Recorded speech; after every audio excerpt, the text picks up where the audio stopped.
Muy buenas tardes, estudiantes de Economía Básica. Bienvenidos a la unidad 2, en donde trataremos el sistema económico de mercado que corresponde a nuestra clase síncrona número 2.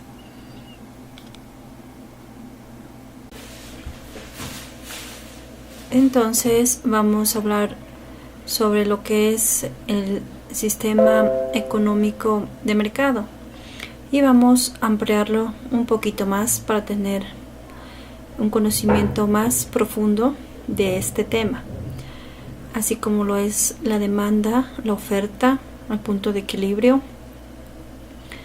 entre otros temas. De esta manera vamos a comenzar. Entonces, comenzamos con la definición de actividad económica. Son actividades económicas todos los procesos que tienen lugar para la obtención de productos, bienes y o servicios destinados a cubrir necesidades y deseos en una sociedad en particular. Para la economía y las finanzas, una actividad es cualquier proceso que ocurre de manera organizada con el fin último de generar productos o también bienes y servicios que en un contexto dado contribuirán al progreso económico de un grupo, sociedad o nación. Las actividades económicas tienen el propósito de cubrir las necesidades humanas a partir del trabajo sobre los recursos disponibles en el planeta y en ese sentido contemplan un criterio no solo económico y empresarial, sino también social y ambiental en la toma de decisiones. Toda actividad que se precie de tal puede y debe ser segmentada en fases de producción, entendida como aquella que opera sobre la materia prima para el desarrollo de cierto producto o bien. Distribución en términos de colocación de los productos en distintos puntos geográficos de la sociedad al alcance del consumidor. Y consumo, es decir, la apropiación del bien por parte de un individuo o entidad.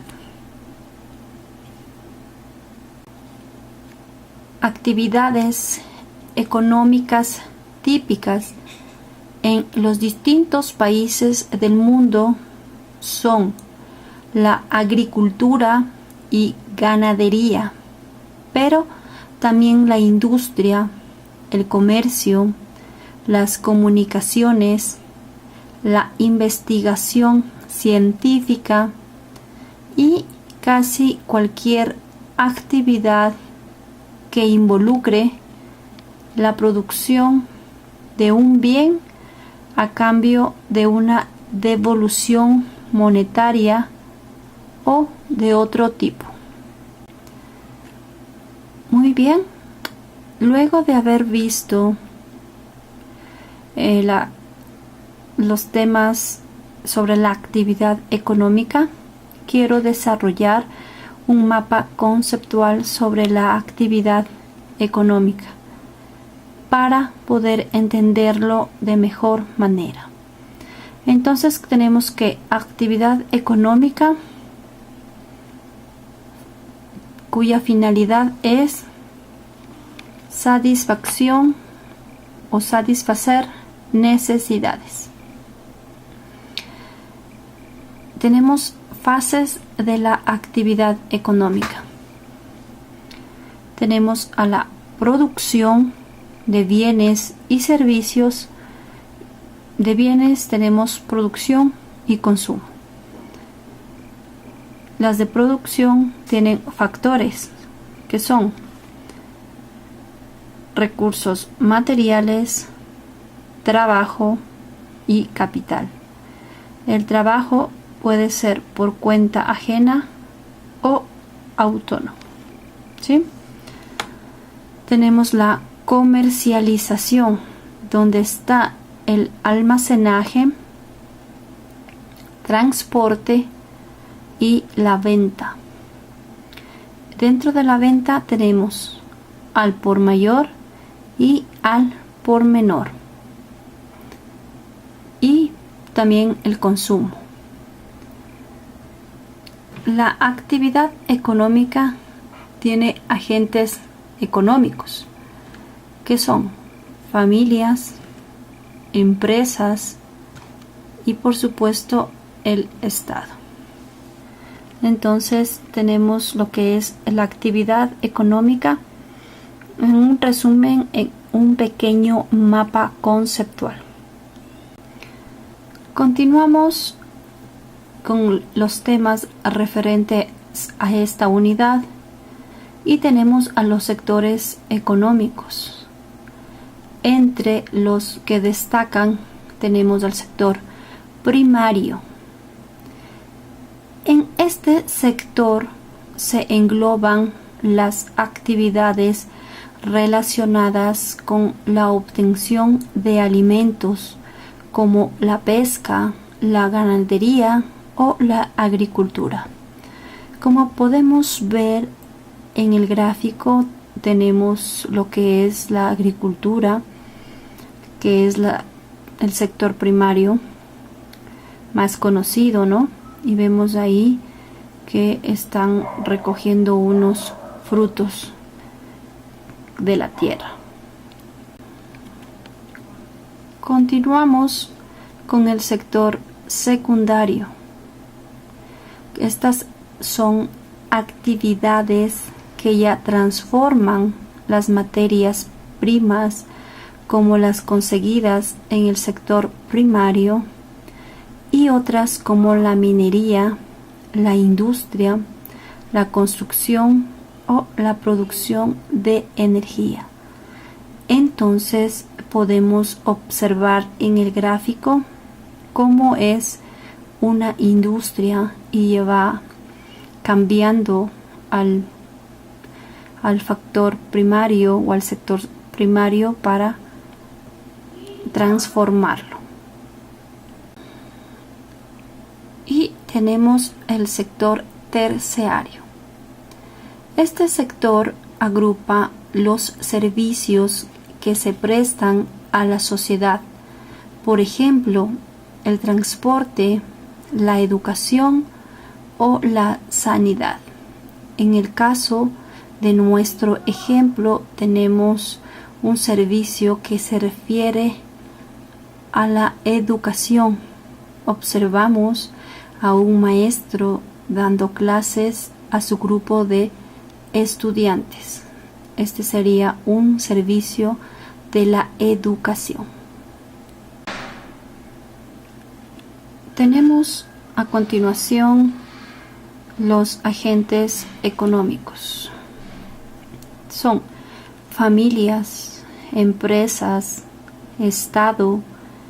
En otras épocas y aún hoy en las economías de autosubsistencia, la producción y el consumo se da dentro de la misma familia.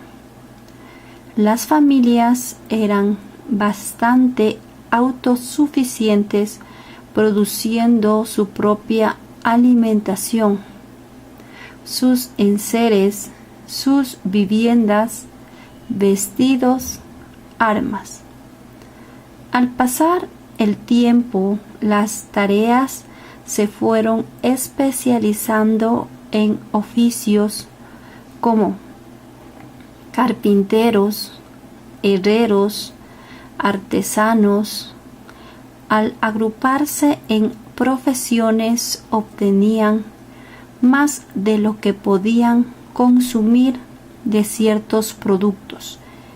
En cambio, tenían más de lo que podían consumir de ciertos productos. El comercio nació de esta necesidad, en principio en forma de trueque. Conforme el comercio fue desarrollándose, surgió la necesidad de tener un medio de pago que fuese aceptado por compradores y por vendedores. Las mercancías se valorarían según esa unidad de medida y así sería más fácil comprarlas y venderlas. Había nacido el dinero. Con el tiempo, la actividad económica se centró en las empresas, muchas creadas por familias que profesionalizaron su labor fabricando productos que luego vendían. Las empresas se crean para producir bienes o servicios y obtener con ello un beneficio económico.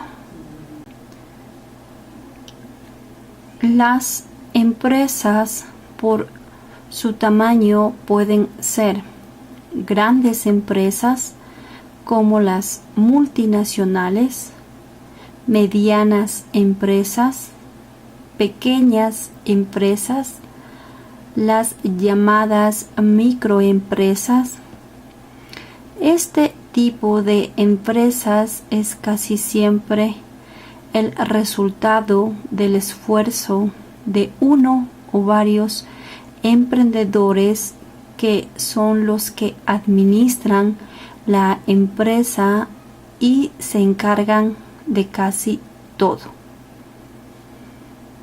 El Estado como agente económico. El Estado produce bienes y servicios y también los demanda. El Estado desarrolla la política económica, decisiones que intervienen en el funcionamiento de la economía, como por ejemplo la regulación del precio de los combustibles o el salario mínimo. Quiero a continuación que veamos un videíto para aclarar el tema de los sectores de la economía. Vamos a prestar atención para poder tener un poco más claro este asunto.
Muy bien.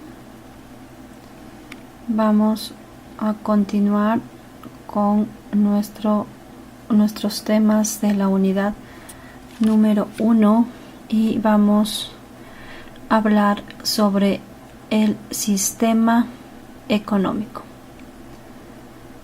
Forma concreta en que se organizan los individuos de una determinada sociedad para solucionar sus problemas económicos.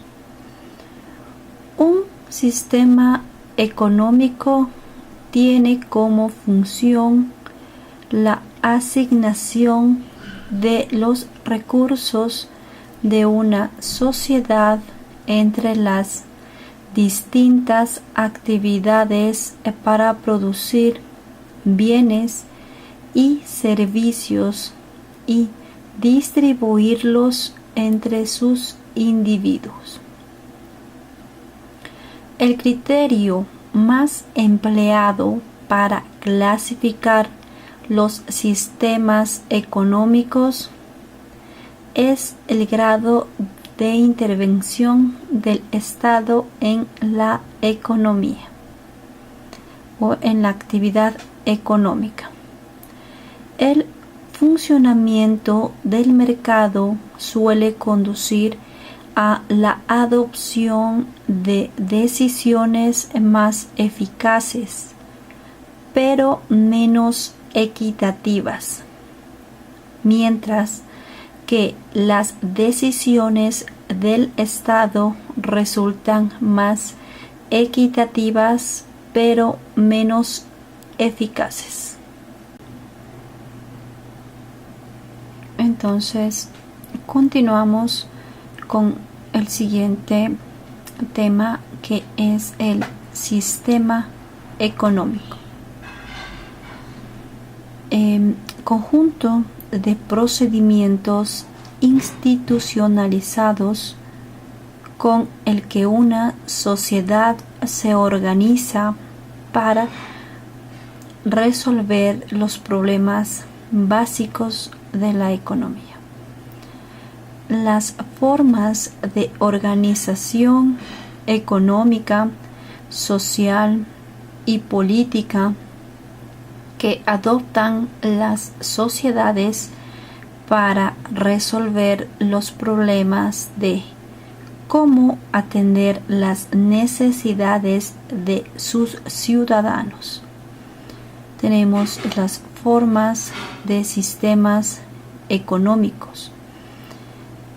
Existen diferentes mecanismos para responder a las tres cuestiones básicas del problema económico, dando como consecuencia las diferentes sistemas económicos.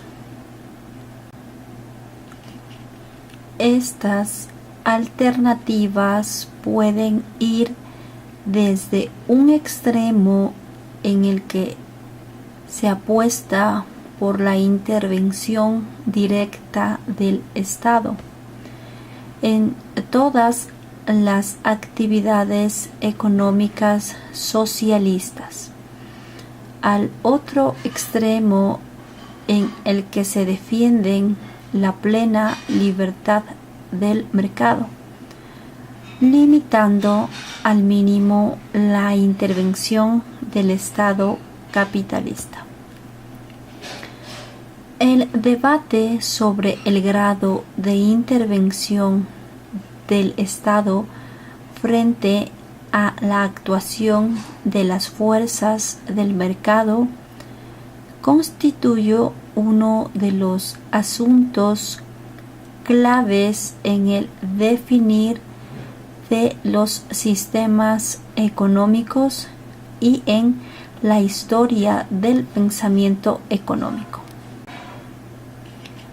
De esta forma es generalmente aceptado adoptar como criterio para distinguir los diferentes sistemas económicos el mecanismo por el cual se toman decisiones económicas y primordialmente qué institución, Estado o mercado va a asumir la responsabilidad y la iniciativa de las funciones de la actividad económica de un país, de una región, de una sociedad. Evidentemente, entre estas dos propuestas extremas existen las intermedias. Fruto de esta constante polémica sobre qué proporción entre Estado y mercado es la más conveniente, surgen las diferentes corrientes económicas, liberales, conservadores, socialdemócratas, progresistas, comunistas, etc., que presionan en una u otra dirección con más o menos intensidad en cada país dependiendo de la coyuntura temporal, ya que el grado de intervención del Estado en la economía estará supeditado al partido político que esté gobernando en ese momento. Así, podemos afirmar de forma general que los partidos de centro izquierda se inclinan más por aplicar políticas keynesianas, mayor intervención del Estado, mientras que los partidos de centro derecha proponen políticas neoliberales, mayor protagonismo del Estado. Los distintos sistemas económicos se han inspirado en una serie de doctrinas económicas concebidas por distintos autores del pensamiento económico y de alguna manera reflejan permanente tensión en la que conviven Estado y mercado en su afán por imponer sus procedimientos para resolver los problemas económicos de la sociedad, dependiendo del grado de intervención de cada uno de ellos. Podemos establecer tres sistemas económicos: el sistema capitalista o economía de mercado, siendo su principal característica el escaso papel que tiene el Estado en la actividad económica. El sistema socialista o economía de planificación central, en el que el Estado es el que organiza la actividad económica. El sistema de economía mixta, en el que el Estado y mercado interactúan. Entonces vamos a hablar sobre el sistema capitalista o de economía de mercado. Este sistema se caracteriza por el escaso papel que tiene el Estado en la actividad económica. siendo el mercado el protagonista mediante la ley de la oferta y la demanda. En este tipo de sistema, las economías domésticas, familias, con sus decisiones de compra, orientan a las empresas sobre qué productos deben producir una vez conocida la demanda. Las empresas tendrán que decidir qué técnica y factores deben aplicar a la producción de esos bienes para que les permitan obtener el máximo beneficio posible. Indudablemente, en las sociedades que se aplican este tipo de sistema de producción, irá dirigida a aquellos que puedan y estén dispuestos a pagar el precio de esos bienes. De esta forma, las tres cuestiones a resolver: ¿qué, cómo y para quién producir? Lo determinará el sistema de precios, es decir, la ley de la oferta y la demanda. Entonces vamos a continuar hablando sobre el sistema capitalista. Sí, vamos a reforzar el conocimiento con un pequeño video cortito. Hoy vamos a hablar sobre el capitalismo y fundamentalmente sobre sus características principales, ¿sí? Sus características fundamentales. Bueno, el capitalismo a lo largo de su historia, pero sobre todo durante su auge en la segunda mitad del siglo XIX, el capitalismo tuvo una serie de características básicas mencionadas a continuación. Comenzando por los medios de producción, es decir, la tierra y el capital, que en el capitalismo son de propiedad privada. En este contexto, el capital se refiere a los edificios, las maquinarias y otras herramientas utilizadas para producir bienes y servicios destinados básicamente al consumo. Otra de sus características es que la actividad económica aparece organizada y coordinada por la interacción entre compradores y vendedores que se lleva a cabo en los mercados. Otra de sus características es que bajo el capitalismo el control del sector privado por parte del público debe ser mínimo. Se considera que existe competencia. Quiere decir que la actividad económica se controlará a sí misma. Las actividades del gobierno solo es necesaria para gestionar la defensa nacional, como así también de hacer respetar la propiedad privada y garantizar el cumplimiento de los contratos.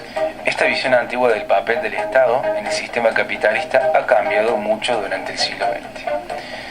En relación al sistema capitalista, una de las interpretaciones que más ha sido difundida es que en el capitalismo como sistema económico predomina el capital.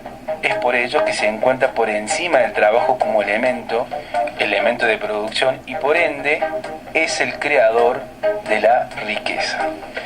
Bueno, vamos a ver un poco de definiciones del capitalismo, asimismo características del capitalismo. Ahora vamos a ver un par de definiciones sobre el capitalismo. Primera definición: es el régimen económico en el cual los medios de producción son privados y se encuentran bajo el mando de titulares. Entiende con ello la construcción de un régimen de bienes de capital industrial basado en la propiedad privada. Vamos con la segunda definición. Nos dice que es la estructura económica en que los recursos de la producción operan principalmente a favor del beneficio y en que los intereses directivos se organizan empresarialmente en función de las inversiones de capital y hacia la constante competencia por los mercados de consumos y los trabajos asalariados. Bueno, vamos con la tercera definición. Nos dice que es el orden económico en el que predomina el capital sobre el trabajo como elemento de producción y creación de riqueza. Existe que dicho fenómeno se considera como causa o consecuencia del control sobre las técnicas de producción por parte de quienes tienen el primer factor, es decir, el capital. Bueno, para concluir y a modo de reflexión, vamos a ver cuál es el problema fundamental del capitalismo. Lo que debe resolver es el problema del abastecimiento social, de manera óptima y garantizando principios de equidad, igualdad y justicia, en un entorno de competencia e individualismo con el fin de garantizar el bienestar de todos los integrantes de la sociedad que convivan bajo el sistema. Los grandes del capitalismo se relacionan con la búsqueda excesiva por el lucro, también una disputa por materias primas y recursos naturales, así como el incremento de un pensamiento individualista. Ok, vamos a continuar con el sistema socialista o de planificación central. En este sistema es el Estado el que decide cómo resolver los problemas económicos fundamentales, ya que organiza la actividad económica y decide mediante una planificación qué se va a producir, cómo se va a producir y cómo se va a repartir dicha producción.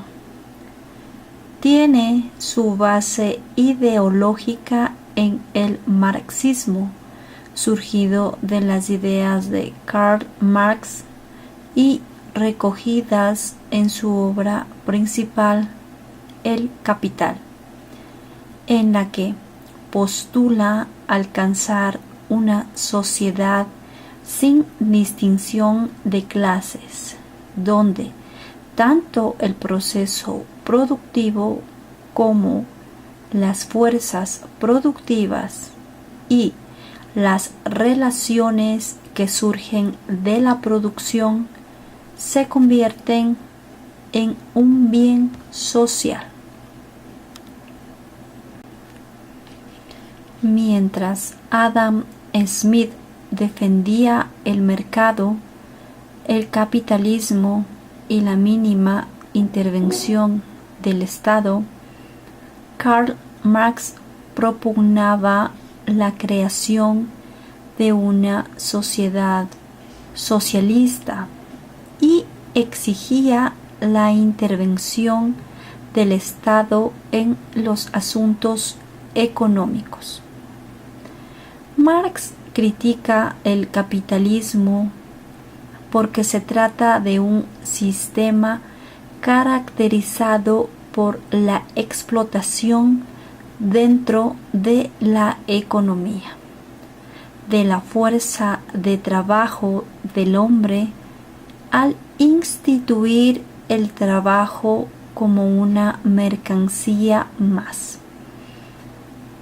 El capitalismo es responsable de generar numerosas desigualdades sociales.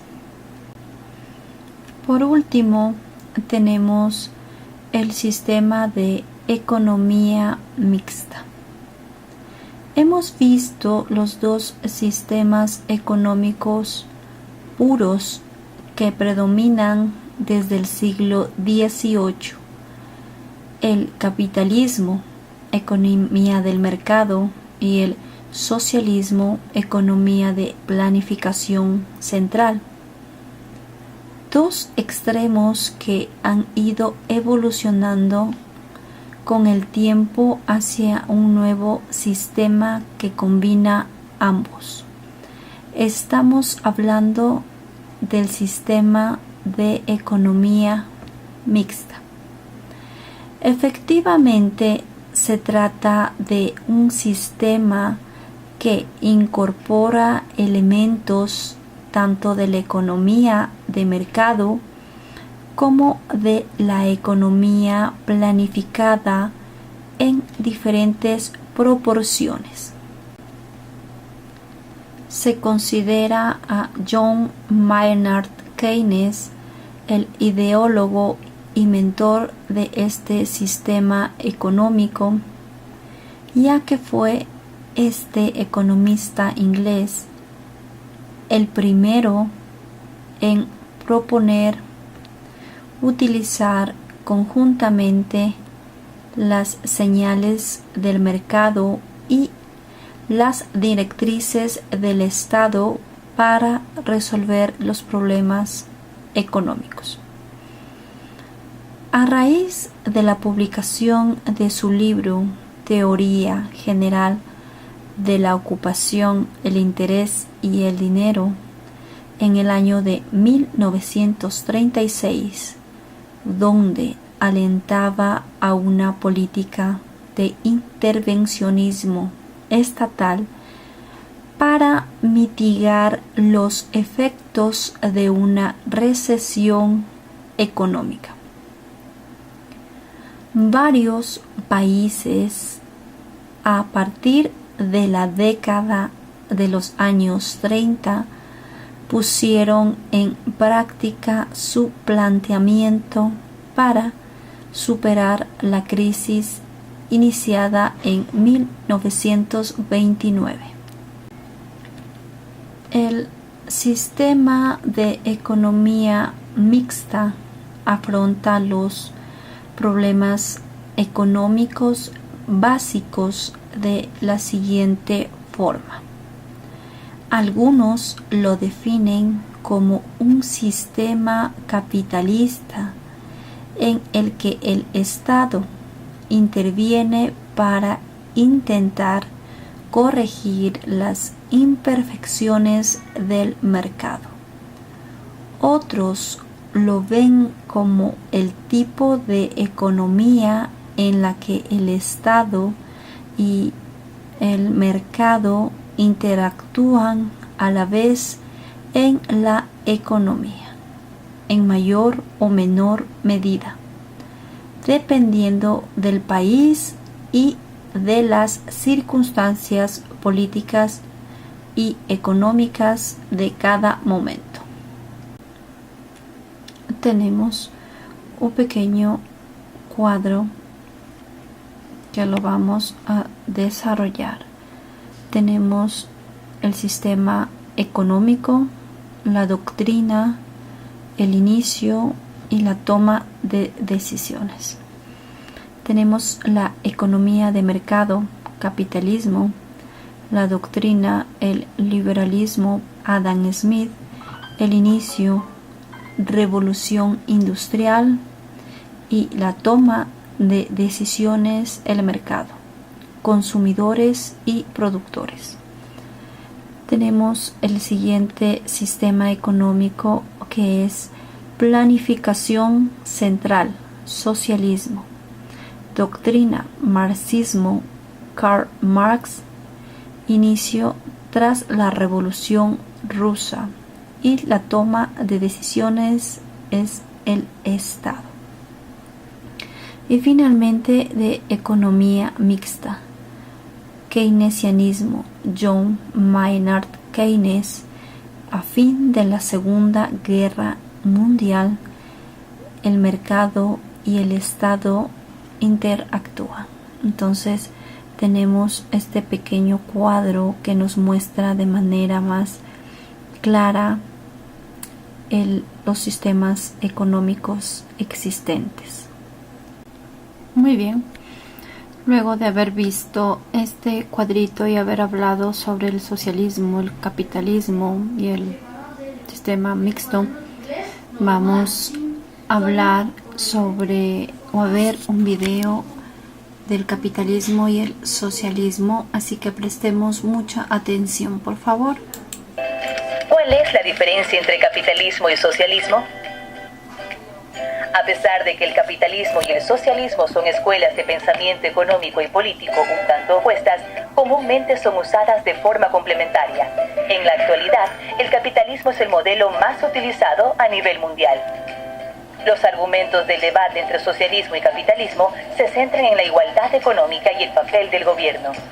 Los socialistas creen que la desigualdad económica es mala para la sociedad y el gobierno es responsable de la reducción de esta a través de programas que benefician a los pobres. Por ejemplo, la educación pública gratuita o de la salud subsidiada, la seguridad social para jubilados, etc. Por otro lado, los capitalistas creen que el gobierno no utiliza recursos económicos tan eficientemente como lo hacen las empresas privadas y por lo tanto, la sociedad es mejor con el libre mercado, determinando los ganadores y perdedores económicos. Un sistema capitalista se basa en la propiedad privada de los medios de producción y la creación de bienes o servicios con fines de lucro. Los capitalistas defienden al libre mercado, fomentan la competencia y los intercambios voluntarios de bienes, servicios y mano de obra. Un sistema socialista se caracteriza por la propiedad social de los medios de producción, por ejemplo, las empresas cooperativas, la propiedad común, la propiedad pública directa o empresas estatales autónomas. Los socialistas abogan por una mayor participación del gobierno en la gestión de la propiedad social, en la planificación y organización de empresas económicas y en la regulación de las empresas para garantizar la imparcialidad. Críticas al capitalismo. El capitalismo es criticado por fomentar las prácticas de explotación y la desigualdad entre las clases sociales. En particular, los críticos argumentan que el capitalismo conduce inevitablemente a los monopolios y las oligarquías, y que el uso del sistema de recursos es insostenible. En su obra El Capital, Karl Marx, uno de los más famosos críticos al capitalismo, afirma que este se centra en las ganancias y la riqueza en las manos de unos pocos que utilizan el trabajo de los demás para obtener esa riqueza. Como postuló el economista británico John Maynard Keynes, oligopolios y monopolios luego pueden llevar a las oligarquías, gobiernos de unos pocos, o el fascismo, la fusión del gobierno y las corporaciones con poder monopólico. Críticos como Richard D. Wolff y grupos ambientalistas también afirman que el capitalismo es destructor de los recursos naturales y humanos, así como perjudiciales para la estabilidad económica. Los factores no planificados, casi caóticos de una economía capitalista, con sus recesiones, desempleo y la competencia, a menudo son vistos como fuerzas negativas. Cuando el capitalismo va ligado al imperialismo, como se expone en las obras de Vladimir Lenin, el capitalismo también es visto como un destructor de las diferencias culturales. La difusión de un mensaje de identidad en todo el mundo que socava o ahoga las tradiciones y costumbres locales. Críticas al socialismo.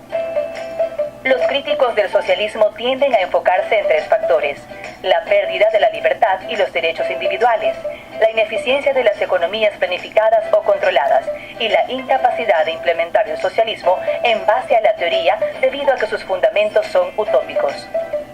Basados en el crecimiento y la prosperidad a largo plazo, a las economías planificadas o controladas típicas de los estados socialistas les ha ido mal. Ludwig von Mises, un economista austriaco, argumentó que la fijación de precios racional no es posible cuando una economía tiene un solo propietario de los bienes, el Estado, ya que esto conduce a desequilibrios en la producción y distribución. Debido a que el socialismo favorece a la comunidad sobre el individuo, la pérdida de las libertades y derechos se considera antidemocrático en el mejor de los casos y totalitaria en el peor. La filósofa objetivista Ayn Rand afirmó que el derecho a la propiedad privada es un derecho fundamental, ya que si uno no puede poseer los frutos de su trabajo, entonces la persona está siempre sujeta al Estado. Un argumento similar planteado por los críticos del socialismo es que la competencia, que se considera un rasgo humano básico, no puede ser legislado sin socavar la voluntad de lograr más, y que sin una compensación adecuada a los esfuerzos de uno, el incentivo para hacerlo bien y ser productivo o más productivo disminuye o desaparece. El socialismo es a menudo criticado por principios que no son socialistas, sino más bien comunistas o un híbrido de los dos sistemas económicos.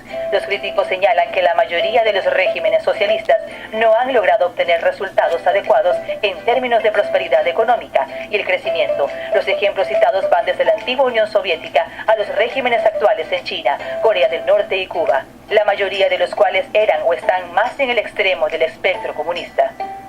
Con base en la evidencia histórica de los gobiernos comunistas, hasta la fecha extensa hambruna, la pobreza severa y colapso son los resultados finales de intentar controlar una economía basada en los planes de 5 años y la asignación de personas a puestos de trabajo y las tareas como si el país fuera una máquina en lugar de una sociedad. Una observación común acerca de las economías socialistas o comunistas, particularmente restrictivas, es que con el tiempo se desarrollan clases, con funcionarios del gobierno como los ricos, una franja como clase media y una gran clase baja, compuesta por los trabajadores, argumento que usan los partidarios del capitalismo para señalar que a final de cuentas los dos modelos terminan teniendo las mismas estructuras sociales.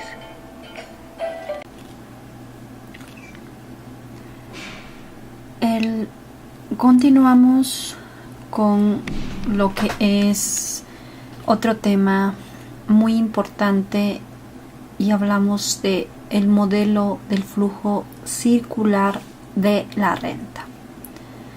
El flujo circular de la renta es un modelo que sirve para entender de forma sencilla el funcionamiento básico de la economía,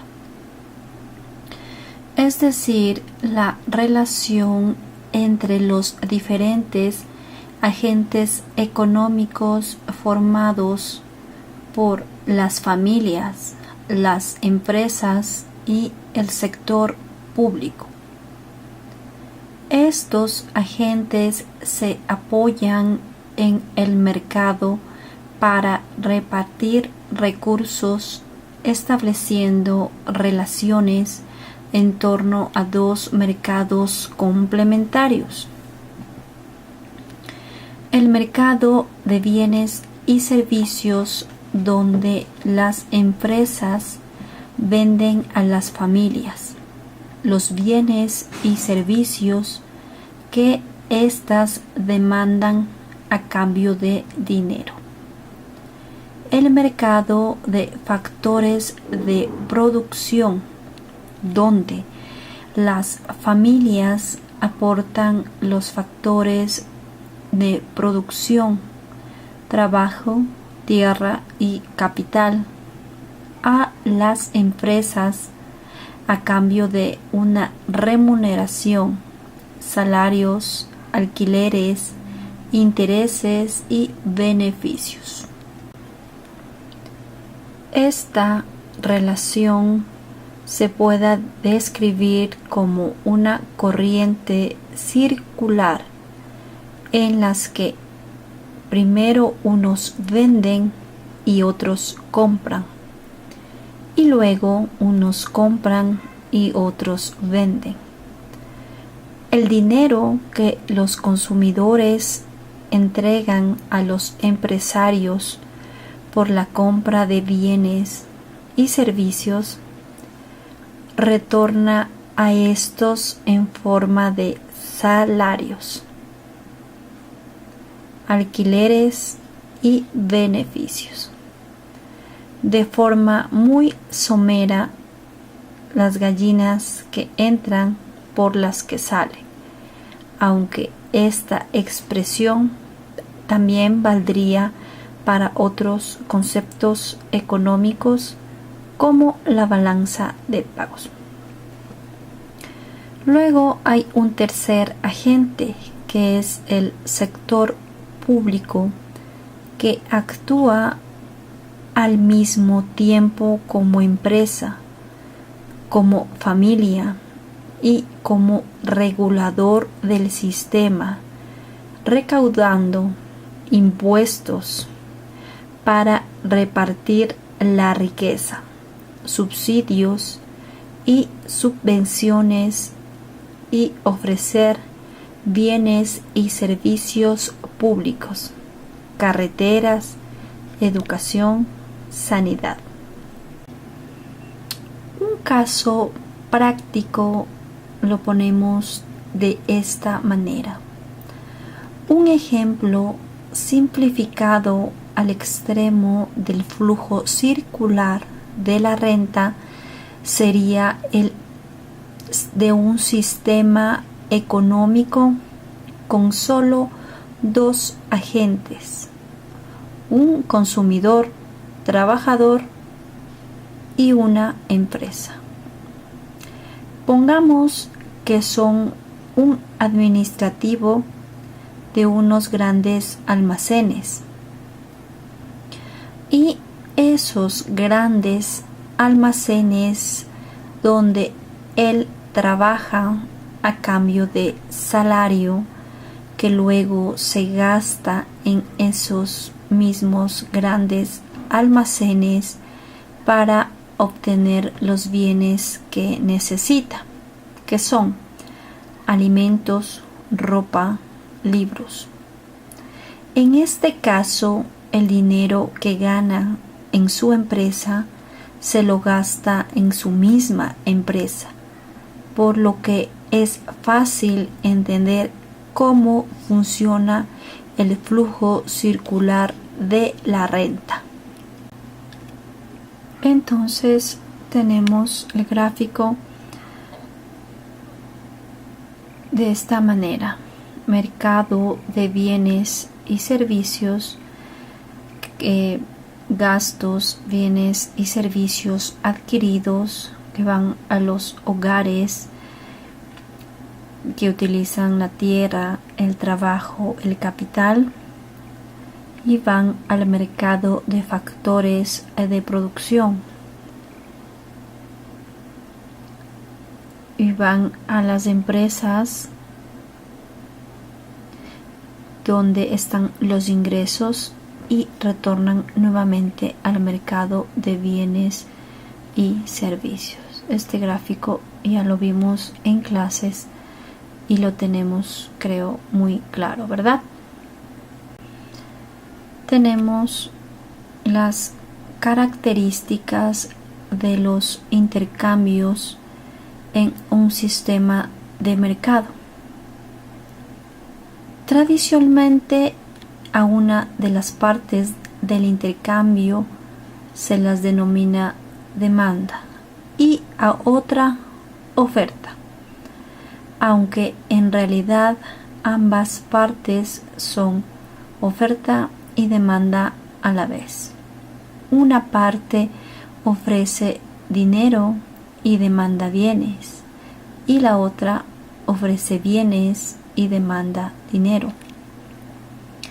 Nada garantiza que las dos partes que intenten un intercambio lleguen a un acuerdo.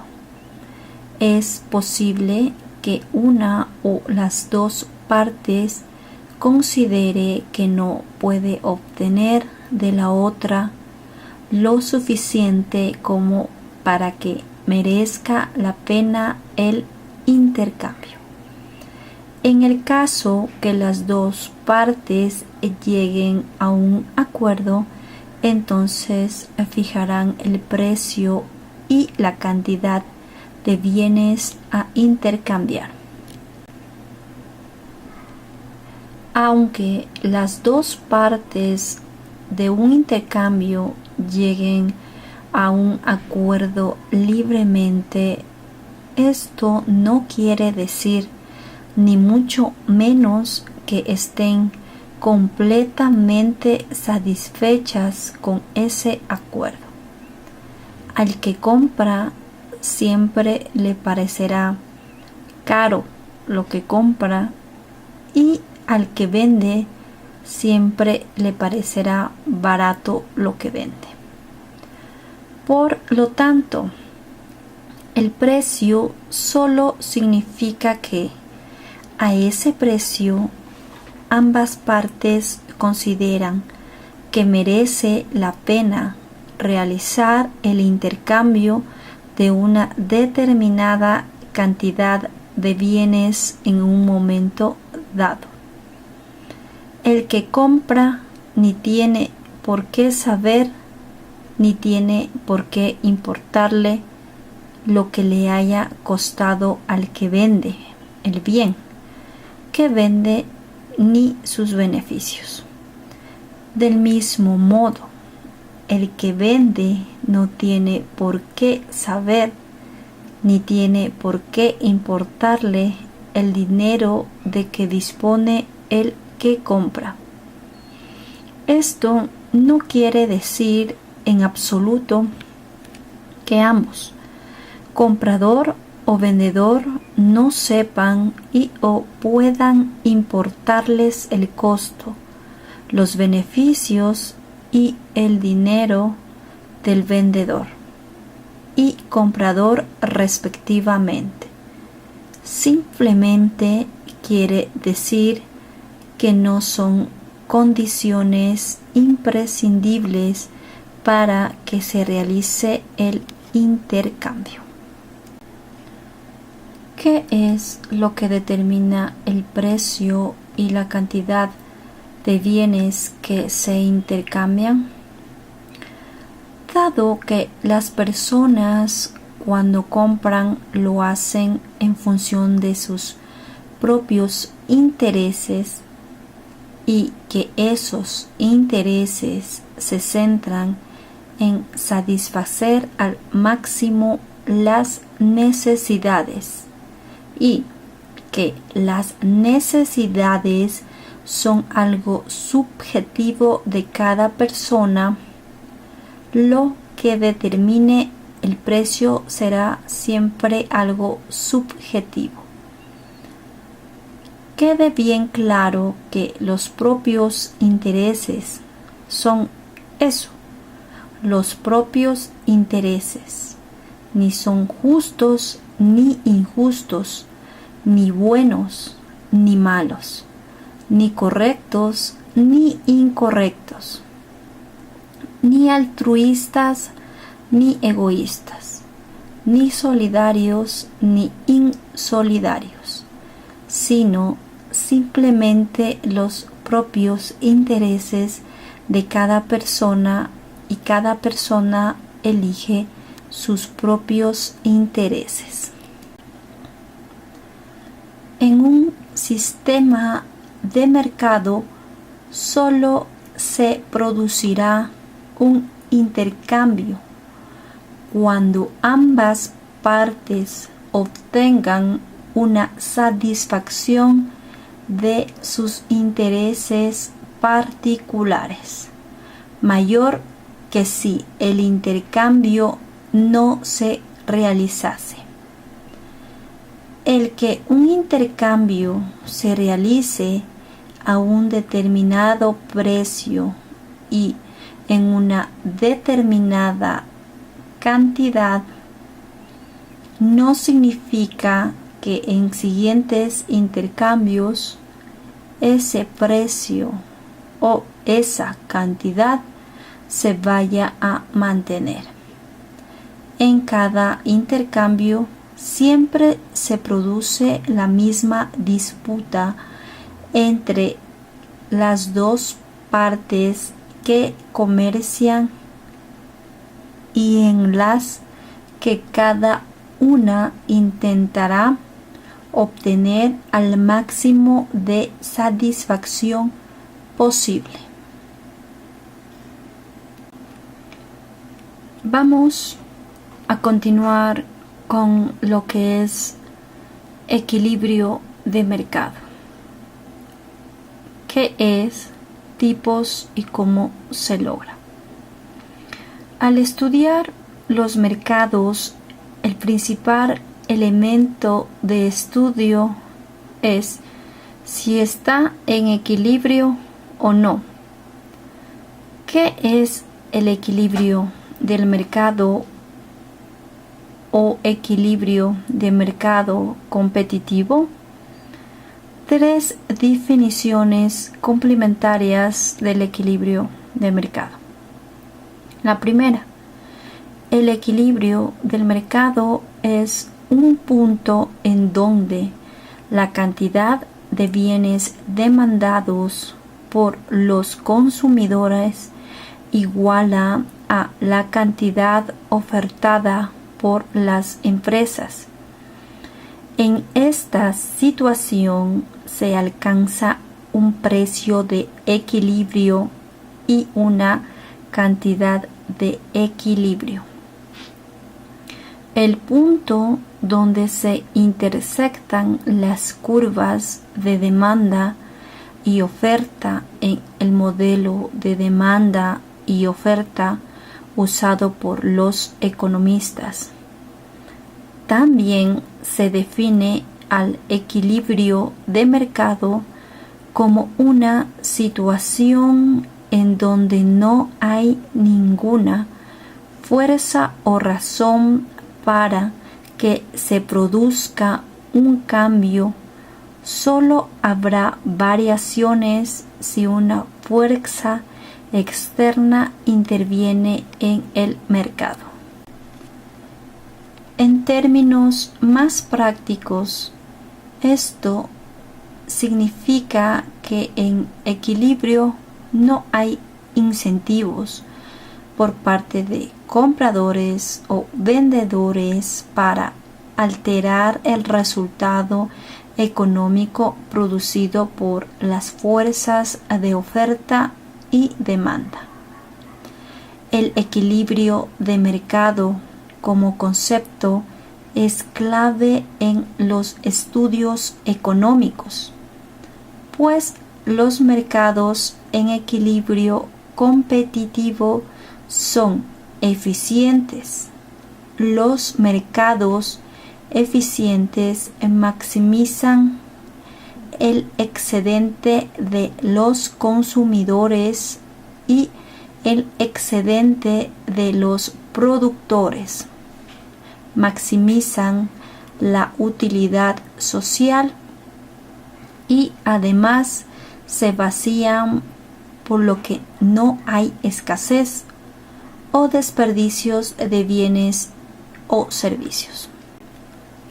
Continuamos con conceptos básicos de la economía y tendremos que hablar de la ley de la oferta y la demanda.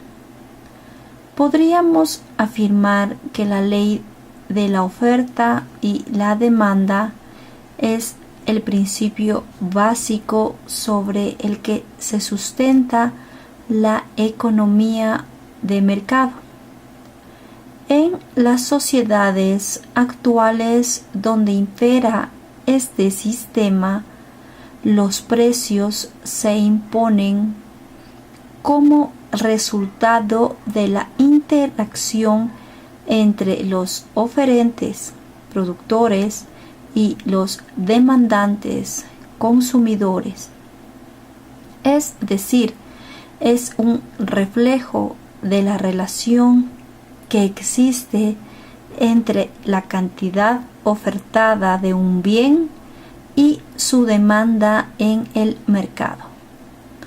La ley de la oferta y la demanda explica el mecanismo de formación de precios, concluyendo que el precio de un bien en el mercado es aquel para el que se igualan la oferta y la demanda en función de las peticiones de los consumidores y la cantidad ofrecida por los productores. Se establecerá un precio de equilibrio en el cual ambos agentes económicos estarán de acuerdo para realizar el intercambio económico. Entonces tenemos ley de la oferta, que determina que la oferta tiene una relación directa con el precio del bien. A mayor precio, mayor es la cantidad ofertada. Ley de la demanda, que determina que la demanda tiene una relación indirecta con el precio del bien. A mayor precio, menor es la cantidad demandada. Aquí tenemos un ejemplo de la curva de la demanda. Como podemos observar, cantidad demandada, precio y la curva de la demanda. tenemos que a un precio de 4 nuestra cantidad demandada es 6 y a un precio de 2 nuestra cantidad demandada es 10. Entonces podemos apreciar nuestra curva de demanda. Y tenemos también nuestra curva de oferta.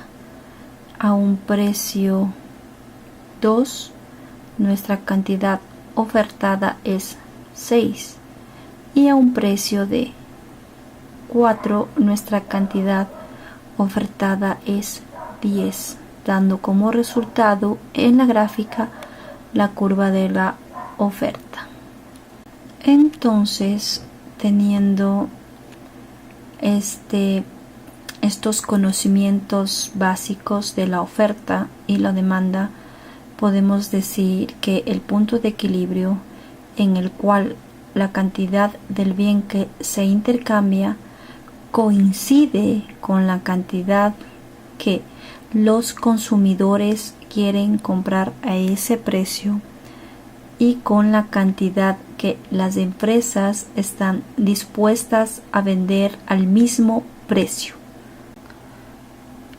Vamos a observar un video sobre el punto de equilibrio. Con esto concluimos lo que es el punto de equilibrio en el mercado. Si tienen dudas o preguntas, déjenlas en los comentarios debajo. Muchas gracias.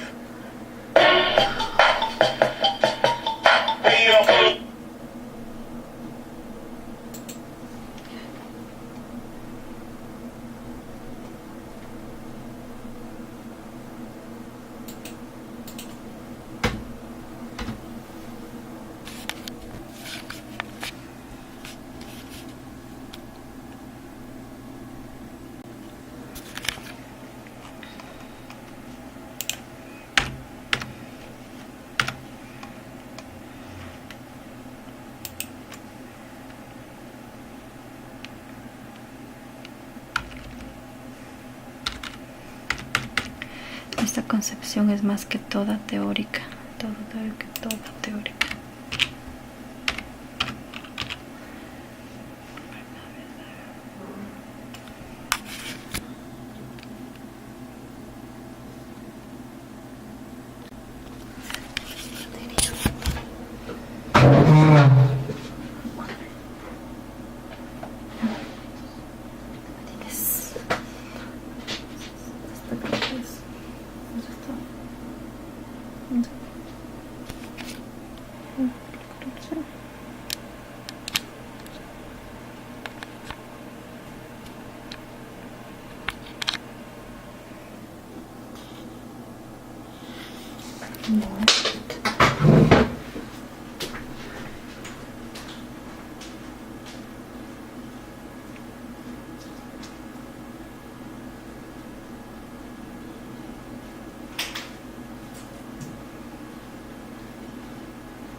Quiero hacer.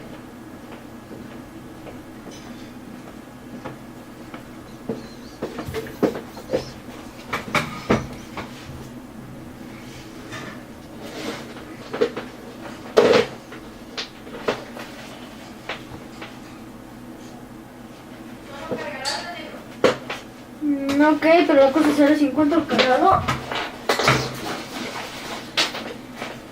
No, este es otro. Eso digo, no hay. Entonces, ¿dónde está?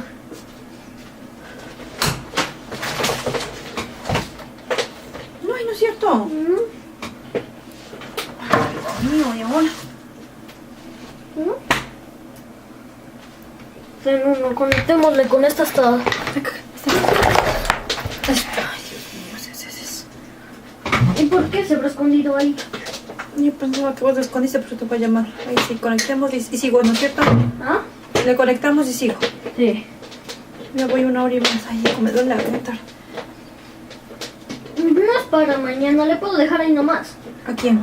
Al deber. Sí. Claro, no es para mañana, esto. Ya, mi amor, gracias. Más pues estoy mismo acabo que me des haciendo, ¿sí? Gracias, gordo.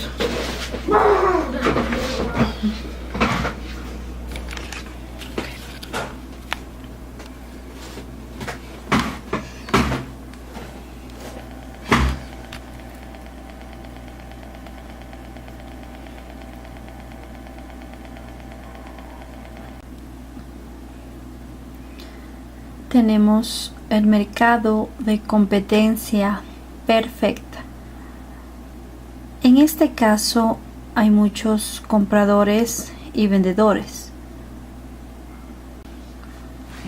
Mercado de competencia imperfecta.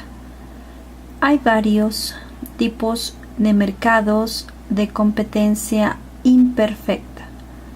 Además, son los más comunes en la realidad de los países en actualidad. Se pueden clasificar como monopolios, oligopolio, monopsonio o competencia monopolística. Monopolio. ¿Qué es un monopolio? En este tipo de mercado, una única empresa controla toda la oferta y hay muchos compradores.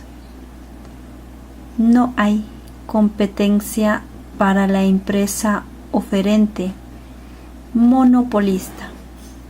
Esta fija el precio del mercado buscando maximizar sus ganancias, aunque solo puede aumentar las ventas si disminuye el precio.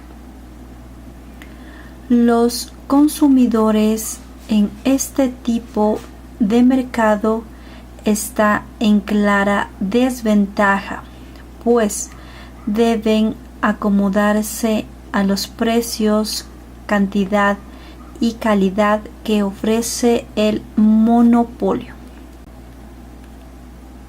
Los monopolios son creados gracias a las barreras a la entrada. Estas pueden ser políticas públicas, patentes o empresas públicas de servicios públicos, propiedad exclusiva de un factor de producción, una empresa que se adueñe de todas las minas de un mineral necesario en la producción de un bien. Estrategias de mercado. Las empresas dominantes en un mercado pueden bajar los precios ante la llegada de un nuevo competidor y así expulsarlo del mercado. Esta es una práctica ilegal. Monopolio natural. A veces la tecnología necesaria para producir un bien puede provocar la existencia de un monopolio. Por ejemplo, sería ineficiente que varias empresas construyeran varias líneas de metro en una ciudad para que existiera competencia entre los proveedores de transporte, por lo que la mejor opción es que una única empresa controle todo el mercado de viajes en metro. Oligopolio. ¿Qué es un oligopolio? El oligopolio es una clase de mercado en donde solo hay unas pocas empresas. Más de 3, si son 2, es un duopolio, por lo que hay cierta competencia y muchos compradores. La cuestión aquí es que cada empresa se preocupa de cómo reaccionarán sus rivales ante cualquier estrategia que emplee. Por ejemplo, ¿qué harán las otras empresas si incrementa el precio? Un ejemplo es el mercado de la telefonía celular, en donde las operadoras modifican sus precios cuando la competencia lo hace. Monopsonio. ¿Qué es un monopsonio? Contrario al monopolio, en este mercado hay muchos vendedores, pero solo un comprador en control de la demanda, que determina el precio de mercado. Un ejemplo es una comercializadora de bananos que compra toda la producción a los productores agrícolas de un país o región. Competencia monopolística. ¿Qué es la competencia monopolística? En esta clase de mercado, cada empresa produce un producto ligeramente distinto de los otros, pero sustituibles por los de otros productores. Los oferentes tienen su propio monopolio gracias a su marca, pero los ofrece en un mercado donde hay productos similares. Por ejemplo, Apple ofrece el iPhone y es el único que lo produce. Es un monopolio en el mercado de iPhone, pero este es ofrecido en un mercado de celulares en donde tiene que competir con otras empresas. En los mercados de grandes marcas hay competencia monopolística. Por ejemplo, los teléfonos inteligentes, autos, ropa, computadores, televisores, entre otros. Ok, para terminar con los temas de esta unidad, lo haremos finalizando lo que es con un video sobre los monopolios, duopolios, oligopolios, monopsonios, duopsonio y oligopsonio.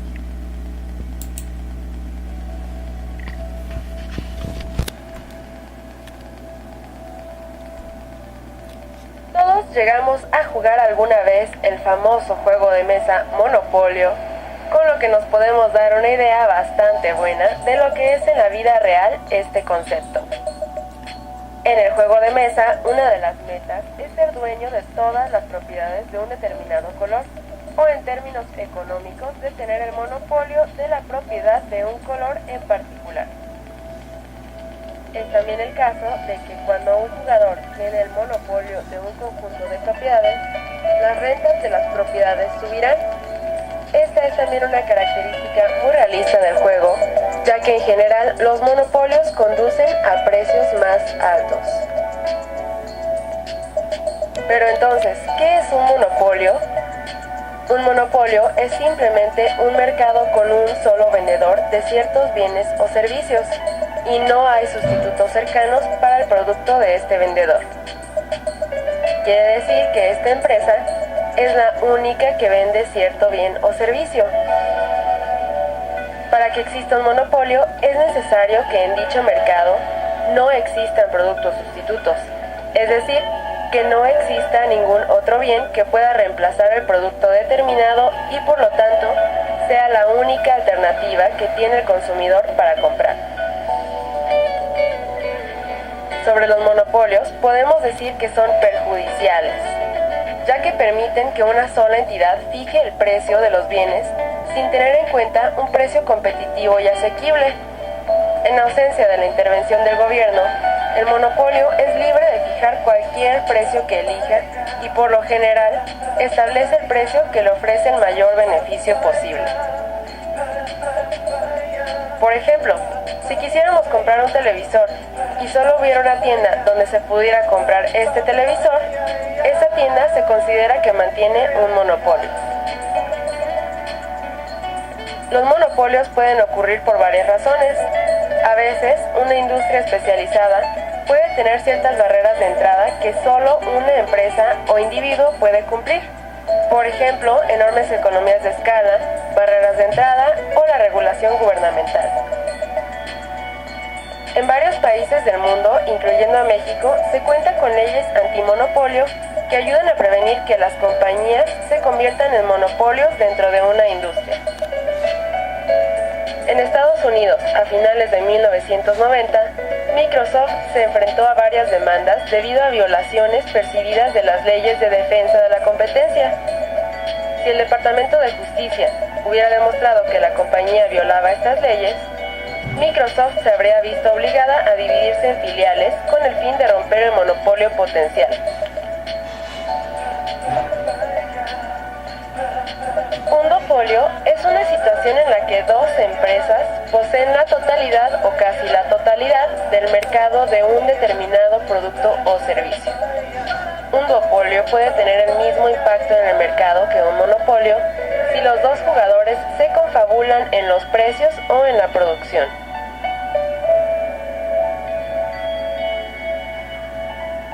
Un oligopolio se caracteriza por la existencia de un número reducido de productores. Estos pueden controlar eficazmente la oferta y por lo tanto el precio, creando así un mercado de vendedores. Ellos ofrecen productos muy similares que se diferencian principalmente por grandes campañas de publicidad y gastos promocionales. Algunos de los beneficios en un oligopolio son los siguientes. Los precios en un oligopolio son generalmente más bajos que en un monopolio, pero son superiores a lo que sería en un mercado competitivo. Los precios tienden a permanecer estables porque si una empresa reduce el precio demasiado, entonces los demás harán lo mismo y el resultado reduciría el margen de beneficio para todas las empresas. Lo malo en el oligopolio es que existen grandes barreras que evitan que las empresas se unan a los oligopolios. Las principales barreras son las economías de escala, accesos a la tecnología, las patentes, el requerimiento de una gran suma de dinero para poder empezar, licencias y las acciones de las empresas en el oligopolio. Un monopsonio se trata de un mercado similar a un monopolio, excepto que en este caso se trata de un comprador y no de un vendedor el que controla una gran parte del mercado. Algunas veces este es conocido como el monopolio del comprador. El comprador, al ser el único, tiene un control especial sobre el precio de los productos, pues los productores tienen que adaptarse de alguna forma a las exigencias del comprador en materia de precio y cantidad. Por ejemplo, una industria de armamento pesado en la que existe una situación normal de competencia entre los productores, pero existe un solo consumidor que sería el Estado. Un duopsonio es una situación que se produce en un mercado en el que dos empresas tienen la capacidad para dominar la demanda de un producto. Por Por ejemplo, la Fuerza Aérea y la Fuerza Naval son los únicos en el país que compran aviones y buques de combate a las empresas ofertantes, por lo que ambas empresas controlan el mercado de la demanda de bienes.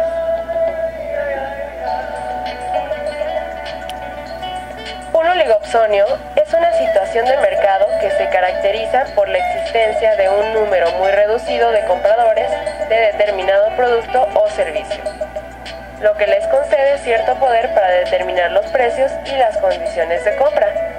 Por ejemplo, para los fabricantes de sillas para automóviles, solo existe un número muy reducido de compradores que son las pocas empresas ensambladoras de automóviles japonesas, quienes por lo tanto podrán controlar la cantidad y los precios de las sillas para automóviles, puesto que son los únicos compradores.